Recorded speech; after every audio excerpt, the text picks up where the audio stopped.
nuestra práctica diaria.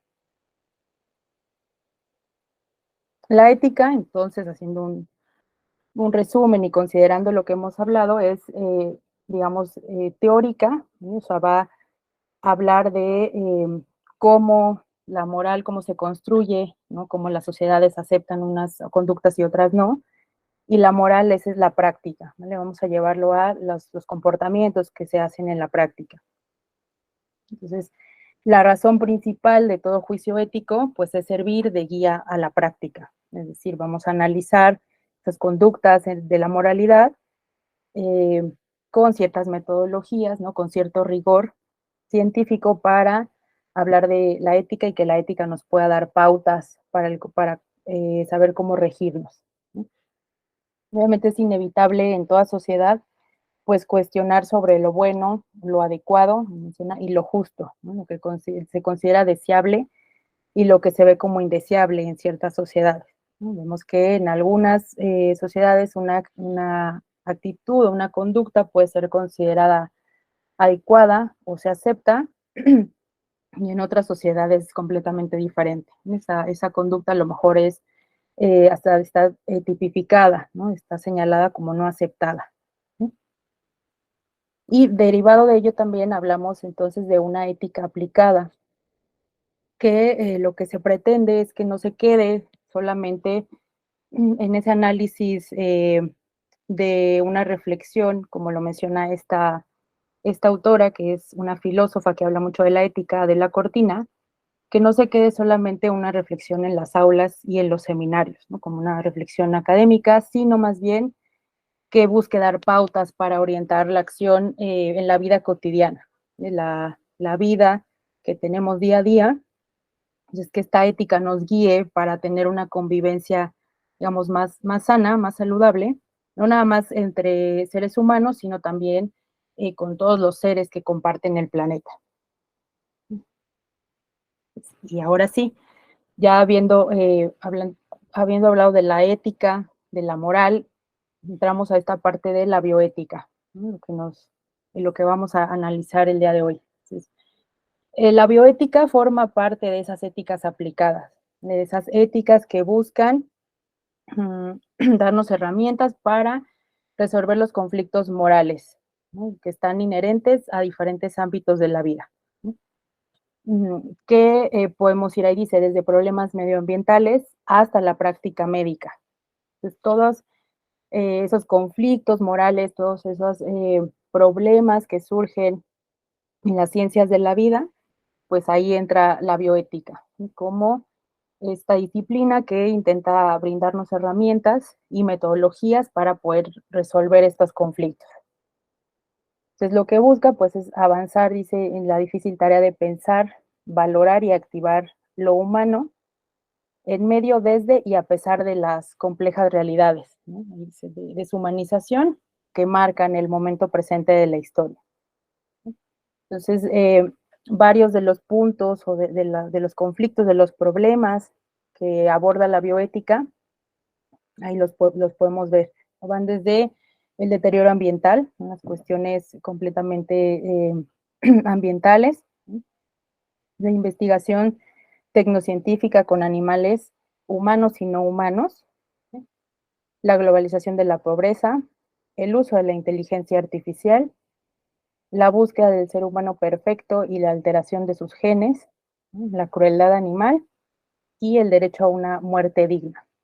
Entonces, si observamos, vemos que pues los conflictos o los problemas que la bioética intenta resolver o dar propuestas para resolverlos son muy amplios, ¿no? Van en distintas disciplinas, de distintas ciencias, y lo vamos a ver desde el punto en cómo observamos la bioética, ¿no? Cómo también la bioética nace y cuál es el objetivo de la bioética. Entonces, teniendo que la bioética es ese conocimiento biológico o de la ciencia de los seres vivos, ¿no? El bios o el bio, y unido al conocimiento de los sistemas de valores humanos, ¿no? Que es la ética. Entonces, ahí se conjunta esta disciplina. Les decía, de todas las ciencias o las disciplinas que tratan de la vida, ¿no? Del BIOS, y juntando con ese conocimiento de los sistemas de valores humanos, ¿no? Que es la ética, es decir, el cómo actuamos, por qué hacemos o por qué llevamos a cabo esa acción, y obviamente si esa acción es adecuada, ¿no? Para nosotros mismos y para los que conviven con nosotros, ¿no? El término de bioética fue empleado por primera vez por este filósofo y docente que se llamaba Fritz Jarr en 1927, ¿no?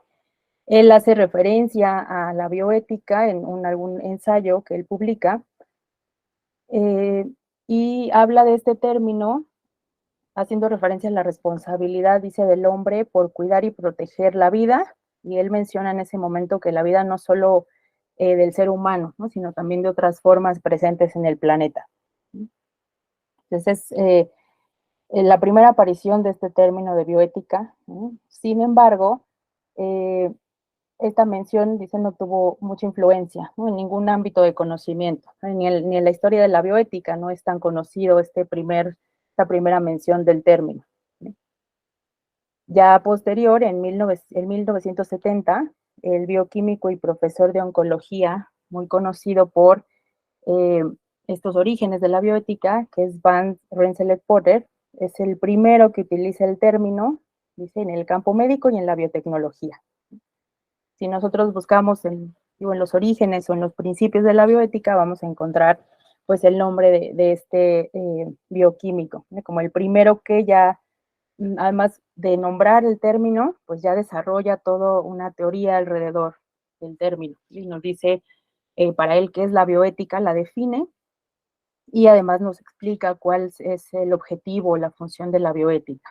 Entonces, eh, en este libro que él tiene, que es Bioethics, Bridge to the Future, definió, digo, y amplió esa visión de la bioética. Ese texto fue publicado en 1971, uno de los textos más leídos de la bioética y cómo él veía a la bioética como una nueva disciplina que nos podría ayudar a resolver los conflictos de ese momento, y él también lo veía en el futuro, ¿no? Decía, resolver conflictos que pueden venir en el futuro, principalmente con el avance de la tecnología, y cómo la tecnología entra en todas las disciplinas, en todos los ámbitos de la vida, y cuáles podrían ser los conflictos que el desarrollo de la tecnología podría implicar.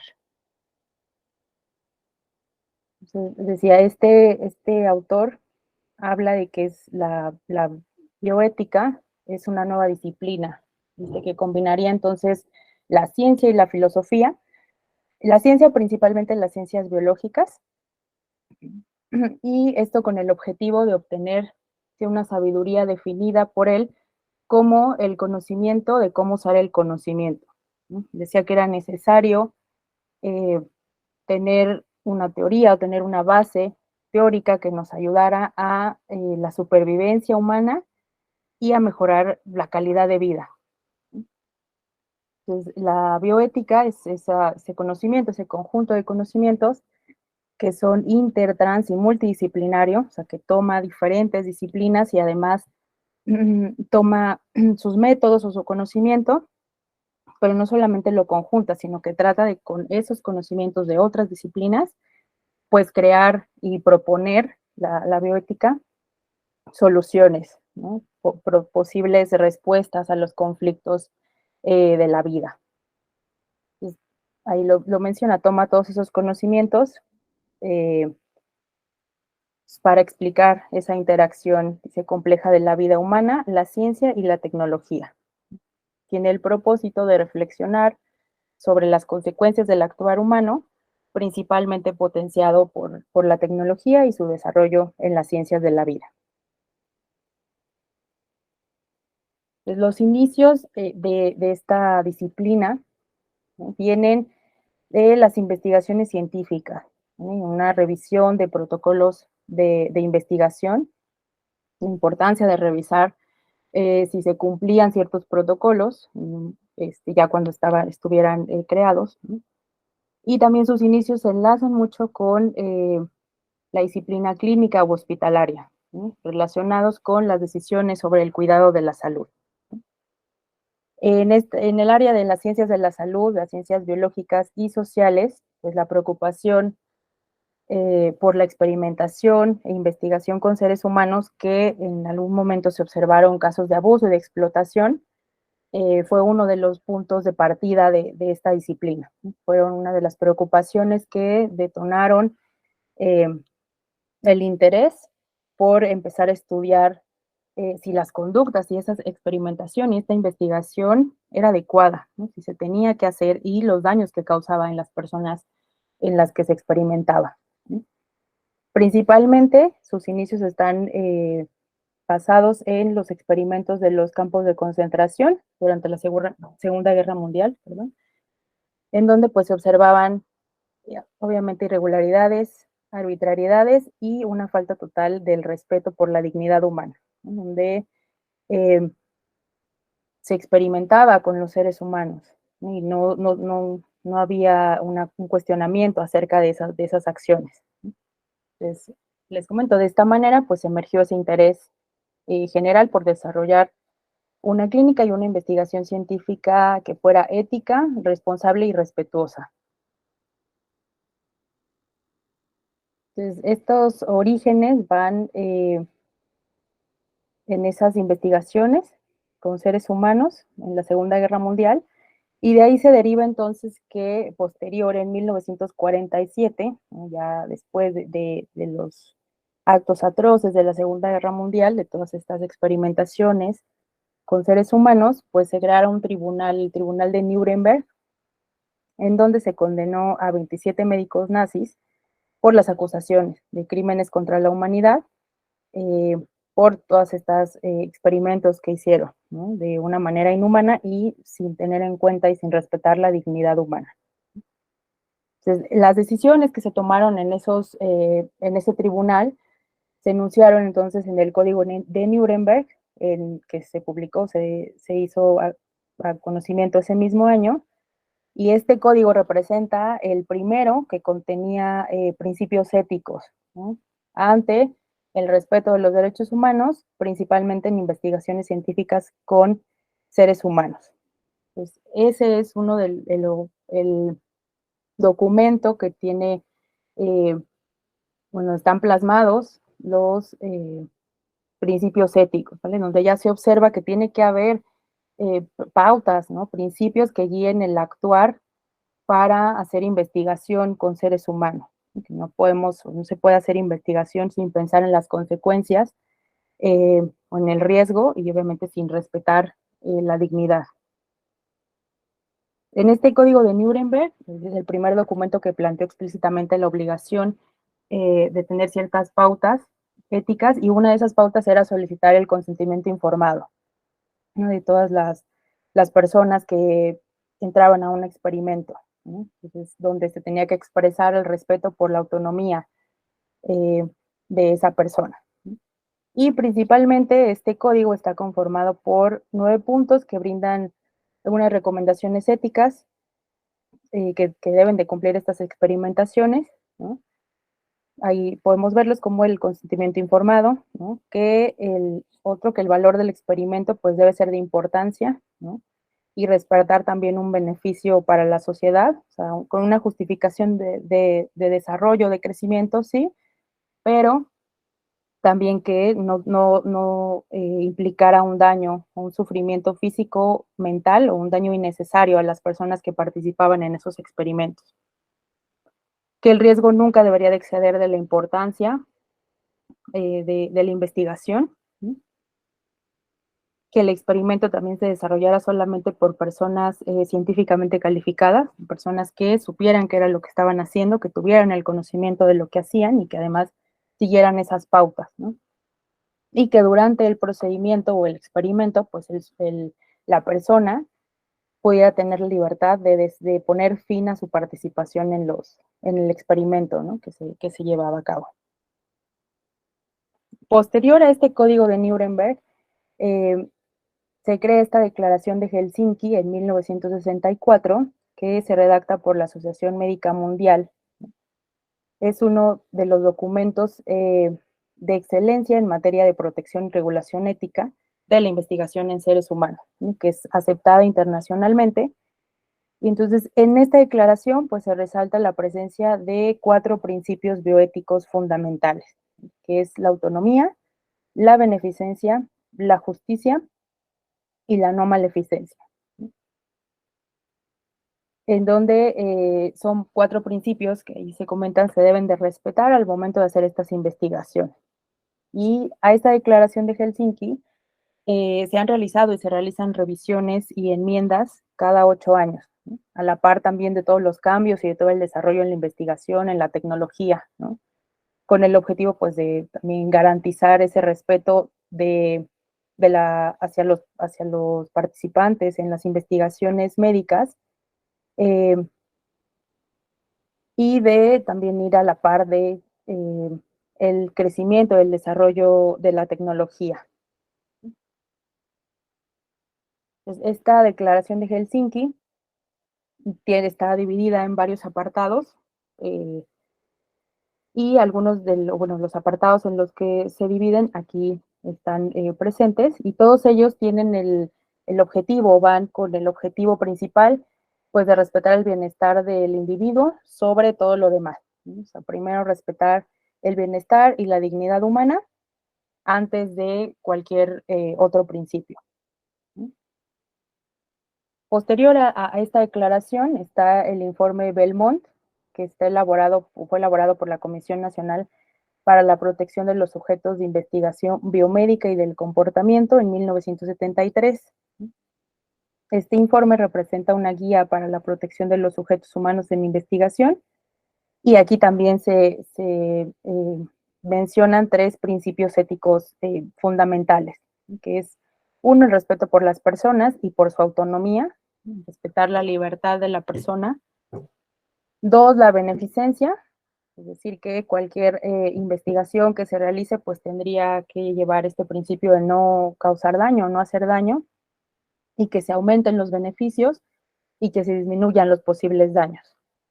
Y el tercer principio es la justicia, que va encaminada a esta equidad en la distribución de los beneficios, ¿no? Y también una equidad en la selección de los participantes, que sean participantes adecuados o aptos para la investigación.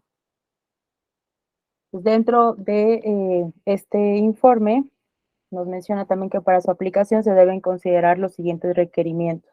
Uno, que es el consentimiento informado, la valoración del riesgo-beneficio y la adecuada selección de los sujetos de investigación. Posterior a este informe, también están estas pautas éticas internacionales para la investigación relacionada con la salud con seres humanos. Estas pautas son elaboradas por el Consejo de Organizaciones Internacionales de las Ciencias Médicas, la CIOMS, comenzando su creación en el año de 1982. Y tiene como principal objetivo también proporcionar principios éticos aceptados a nivel internacional para realizar investigación en el ámbito de la salud. Entonces, ahí entra, por ejemplo, la revisión ética de todos los protocolos de investigación, que todos los protocolos cumplan con los requisitos, con las pautas, la protección de los seres humanos en las investigaciones, y en estas pautas éticas se establecen 25 puntos, ¿bien? Donde entre ellos habla, por ejemplo, del valor social y científico de las investigaciones, como lo veíamos anteriormente, que sea el valor científico y social que tenga relevancia, ¿no? Y que se consideren los beneficios y los riesgos, ¿no? Que la selección de grupos vulnerables sea de una manera adecuada, ¿no? Un consentimiento informado adecuado, que sea todo este proceso de consentimiento informado, igual que la recolección y el almacenamiento de los datos sea con metodología precisa, ¿no? Y la presencia de comités de ética de investigación, que siempre debe estar presente en este tipo de investigaciones. Pues, estos son algunos de los instrumentos donde se mencionan estos principios éticos y que tienen estos, en donde se basa, ¿no? Está el origen de la bioética. Y otro de los puntos o de las cuestiones importantes por las cuales bien dio auge a esta disciplina, pues fueron los experimentos biomédicos, en donde se analizaron, como lo veíamos, inconsistencias, ¿no? Y además afectaciones a las personas. Estos experimentos biomédicos también posibilitaron la creación de los instrumentos que se mencionaron antes. Y aquí pongo, por ejemplo, este nada más, ¿no? Como un ejemplo, el experimento de Tuskegee en 1972, en donde pues, se basó en la evolución y el control del virus del sífilis en un grupo de hombres afroamericanos pertenecientes al estado de Alabama, y donde, bueno, la experimentación era sin regulación y sin supervisión ética y jurídica. O sea, a las personas que estaban, al parecer, en un tratamiento, pues al finalmente no se les daba el tratamiento porque se quería observar cuál era el avance, ¿no? De la enfermedad, pero bueno, obviamente no se les notificó a las personas que estaban en ese experimento, ¿no? Es uno de los puntos más importantes también para el origen de la bioética, para que los científicos empezaran a preguntarse sobre el actuar de estos actos, pues fueron estos experimentos biomédicos, ¿no? La afectación que causaba en los individuos, en las personas, y el por qué, ¿no? O sea, por qué se estaban generando este tipo de afectaciones. Y de ahí entonces también nace la bioética clínica, ¿no? La bioética desde sus orígenes, se ha relacionado mucho con la disciplina clínica, ¿no? Con este campo de conocimiento. Y esta bioética clínica tiene sus orígenes en varios movimientos que buscaban proteger los derechos de los pacientes, ¿no? Principalmente el derecho a conocer y recibir información sobre el diagnóstico y los posibles tratamientos. Y posterior, pues también ya fueron surgiendo otros conflictos, otras problemáticas. Y uno de los principales objetivos de la bioética clínica o trabajar bioética clínica, pues era la aplicación de medidas, evitar la aplicación de medidas extraordinarias para prolongar la vida. Entonces, varios de los conflictos o los principales conflictos dentro de la bioética clínica hablan, por ejemplo, del fin de la vida, ¿no? Como la eutanasia, el suicidio asistido o la voluntad anticipada, ¿no? La bioética siempre, les comento, ha estado muy ligada con las cuestiones médicas. Desde sus orígenes, si observamos, con esta investigación en seres humanos, ¿no? Que afectaban su salud, siempre ha estado ligada con este ámbito.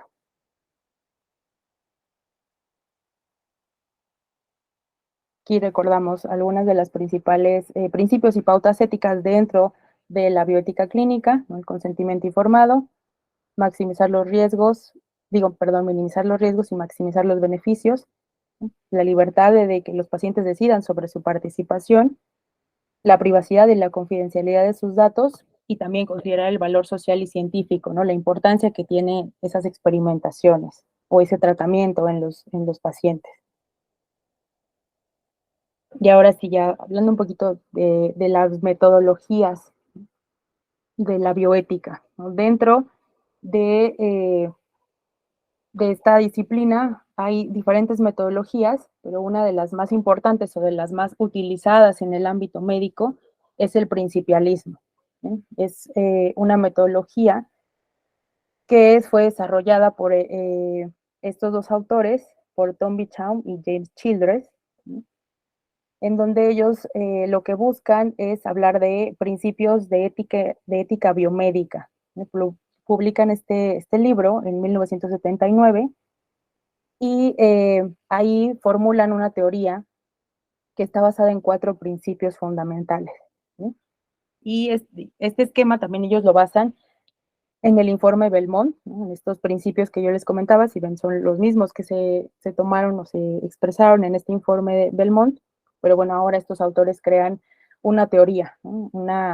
Proponen una manera en cómo intentar resolver esos conflictos dentro del ámbito médico, ¿no? Entonces, estos 4 principios es la no maleficencia, la beneficencia, la autonomía y la justicia, ¿vale? Ellos hablan que hay una moralidad común y universal, ¿sí? Hacen referencia a estos principios y nos dice no son relativos a culturas, a grupos o a individuos, sino más bien estos principios son universales. Dice, siempre queremos pues respetar la autonomía o la libertad de las personas o de los pacientes, queremos el no hacer daño, ¿no? Y el causar el bien, ¿no? Hacer el bien, ¿no? Y de esa misma manera pues que estas acciones también sean justas.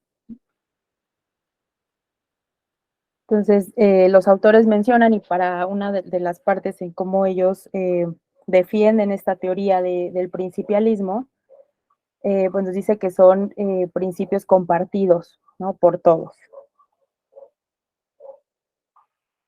Entonces, les comentaba, este método pues propone dar respuesta a estos problemas de la bioética en base a estos 4 principios, ¿no? Los 3 primeros, que es la no maleficencia, la beneficencia y la autonomía, toman más relevancia dentro de las decisiones clínicas. Y mencionan los autores que la justicia se refiere, o está más direccionada a la asignación de recursos de salud. Los autores negaron la existencia de una jerarquía entre los principios, ¿no? O sea, ellos decían que sí estaban estos principios, pero que no podíamos poner algunos, o que ellos no daban una jerarquía de poner uno sobre otro, sino más bien esto iba a depender también de cada uno de los casos clínicos que se presentaran. Y por lo tanto, ellos utilizaban o decían que era mucho más adecuado utilizar una visión de un equilibrio reflexivo, es decir, de que distintas personas, distintos profesionistas, ¿no? Analizaran el mismo problema o el mismo conflicto con el objetivo pues de balancear o de equilibrar esos principios, ¿no? Así, con estas diversas perspectivas, pues se podían también obtener diferentes soluciones del problema, diferentes soluciones al caso clínico, y tomar la más adecuada o la más conveniente para el paciente. Entonces, la no maleficencia aquí habla de no hacer daño, no viene de esta máxima de no causar daño. Exige el respetar la integridad física y psicológica de los seres humanos. Viene ligada a esta relevancia del avance de la tecnología y la ciencia, ¿no? Cómo ha avanzado y cómo en ocasiones tal vez esos instrumentos o ese desarrollo tecnológico puede ser que no sea tan adecuado, ¿no? Obviamente viene con el objetivo de evitar que se repitan acciones crueles e inhumanas en experimentación médica. Y es relevante, menciona, ante la habilidad y la capacidad en la profesión de la medicina. El principio de la beneficencia, entonces, es hacer referencia al hacer el bien. El anterior es no causo daño, y este de beneficencia es, bueno, voy a hacer el bien, ¿sí? El fin va encaminado al cuidado de la salud, del bienestar del paciente, ¿sí? En donde nos mencionan tanto el diagnóstico como el tratamiento, pues deben de generar bienes para el paciente, ¿sí? Que también los beneficios obtenidos, pues, no dice, siempre generarían algún riesgo, pero que se debe de minimizar esos riesgos. Se debe de observar la vía por la cual los riesgos se minimicen. La autonomía, este principio enfatiza la importancia de la libertad y la elección individual, y a el respeto eh, hacia la elección de los pacientes, ¿no? De decidir desde si tomar un tratamiento, ¿no? O cuál tratamiento de las opciones que se plantean o que tiene su caso, pues él decide tomar, ¿no? Y nos menciona que aquí incluye 3 aspectos principales en este principio de autonomía. Uno es la capacidad de acción intencional, 2, la libertad de la influencia, y 3, una información suficiente. Los autores nos mencionan que este principio debe de tener estos 3 aspectos para poder hablar como mínimo de que el paciente tiene autonomía para decidir. Este principio pues, fue la demanda principal del movimiento de la defensa de los derechos de los pacientes, ¿no? El que tuvieran, que se les respetara, ¿no? Las decisiones que ellos tomaban.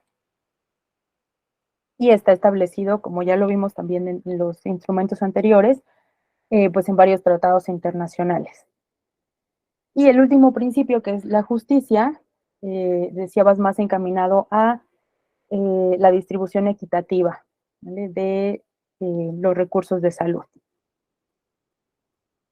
Sin embargo, también nos mencionan los autores, y esto pues llevado completamente a la práctica, a veces hay ese conflicto entre los principios. No podemos hablar que todo siempre puede ir marchando bien y que entonces vamos siempre a observar cuál es el principio que va a primar en una decisión en un caso clínico. Pues a veces eh, estos conflictos o desacuerdos, pues es necesario decidir qué principio tiene prioridad, ¿no? Por ejemplo, aquí si hacer el bien o no hacer el mal, ¿no? Beneficencia o la no maleficencia. Entonces, para ello, estos autores nos comentaban, no hay que hablar de una jerarquía, sino más bien de este equilibrio reflexivo, y pues de que cada caso individual, pues van a tener que ponderarse esos principios, ¿no? Se va a tener que decidir de acuerdo a la mejor opción para el paciente. Aquí también hay, dentro de estas prácticas médicas, hay otro filósofo que habla junto con el principialismo de la importancia de la deliberación.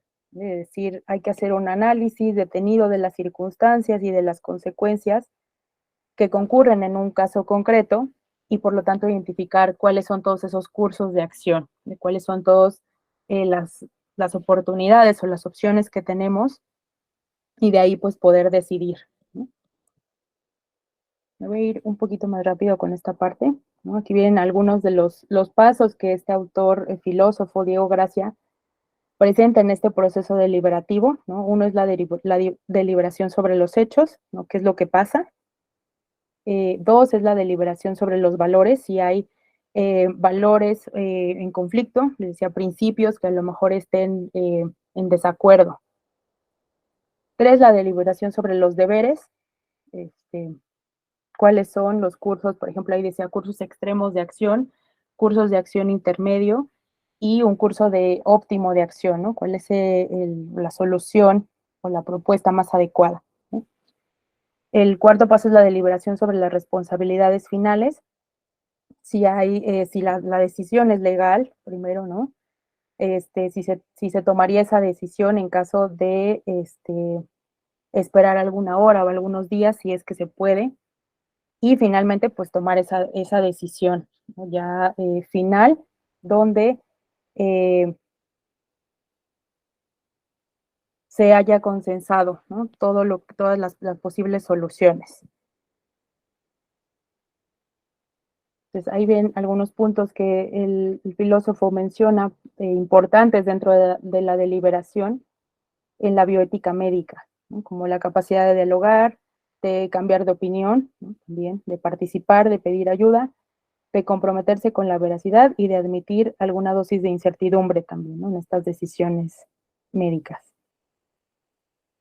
Y por último, les quiero platicar un poquito sobre este concepto que también eh, del cual habla también este autor, filósofo Van Rensselaer, sobre la importancia de que la bioética se convierta en una ética global, ¿no? Junto con el desarrollo de este término de la bioética, este autor plantea la necesidad de que esta disciplina se incorpore, se incorpore al mundo, ¿no? Y que entonces permita de esta manera vincular distintas ciencias de la vida, ¿no? Para establecer, que sea una sobrevivencia, y les decía en un principio, no nada más de los seres humanos, sino de los seres vivos y del medio ambiente. Para ello, hay varios autores que han tocado este tema, han explicado y han tratado de analizar soluciones, ¿no? Para que la bioética, eh, ligada obviamente con las disciplinas o la disciplina médica, pero todas otras disciplinas sociales y humanas, pues puedan brindar soluciones, ¿no? Más adecuadas. Y uno de esos autores es este filósofo que nos menciona que la importancia de la bioética se encuentra en la capacidad que tiene para responder estas tres preguntas fundamentales, ¿no? La primera es qué tipo de personas debemos ser para llevar una vida moral y tomar decisiones éticas correctas. La segunda es qué obligaciones y compromisos tenemos hacia hacia aquellas cuyas vidas pueden ser influidas por nuestras acciones, o sea, pensar en cómo influimos en otras personas. Y, por ejemplo, este autor, Van Rensselaer, hablaba no nada más de las personas con las que convivimos, sino de generaciones futuras, ¿no? Y la tercera pregunta es cómo podemos contribuir al bien común o al interés público como miembros de una sociedad. Entonces, creo que son tres preguntas eh, que, como lo menciona este autor, son fundamentales y en las que podríamos empezar a pensar para poder direccionar entonces nuestro actuar y poder ir hablando de esta bioética como una ética global. Y finalmente esta otra filósofa eh, menciona que para que la bioética se convierta en una ética global, debe de ocupar, o estas tres problemáticas deben de ocupar el centro de su reflexión. La primera es la equidad de género, hablar de la equidad de género. El segundo problema es hablar de la alimentación, nos dice con todo lo que ello implica, o sea, producción, distribución y consumo. Y el tercer problema que tiene que entrar en la reflexión bioética es la integridad ecológica y su relación con la salud. Estos autores nos hablan de la importancia así de tener una disciplina bioética. Dejar de compartir. Y de que podamos entonces nosotros aterrizar, ¿no?, esta parte de la bioética y incluirla, ¿no?, en cada una de nuestras disciplinas.